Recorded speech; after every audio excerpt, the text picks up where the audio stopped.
Hi bro చెప్పు. ఎట్లా అనిపిస్తుంది బ్రో దేవరా అయితే పక్క 100% హిట్ అవుతుంది బ్రో. ఎందుకంటే మనం ఆల్రెడీ ఇంత ముందు 666 అవన్నీ మూవీస్ అయితే చూసినాము, ఎంత బాగా హిట్ అయినాయి అన్ని. మన ఇక ఎన్టీఆర్ యాక్టింగ్ గురించి అసలు మాట్లాడుకోవాల్సిన అవసరమే లేదు బ్రో. మన రివ్యూస్ ఇవన్నీ పక్కన పెడితే మూవీ 100% ప్యాన్ ఇండియా లెవెల్లో నెక్స్ట్ లెవెల్ పక్కా హిట్ అవుతుంది బ్రో. బ్రో 666 తర్వాత ఎన్టీఆర్ ఇదేనా బ్రో మూవీ? ఇదే కాదు బ్రో, మొత్తం ప్యాన్ ఇండియా లెవెల్ కాదు నేను అనేది, వరల్డ్ అనుకో, ఇంకా వరల్డ్ వైడ్ పక్కా హిట్ అవుతుంది. 666 తర్వాత ఆయన మూవీస్ ఏం రాలేదా అంటున్నా?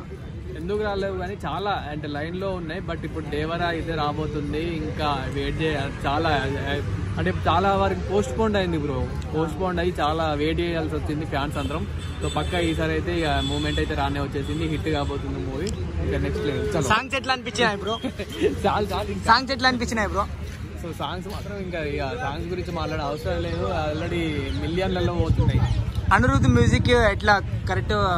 Background music next level bro. Okay bro.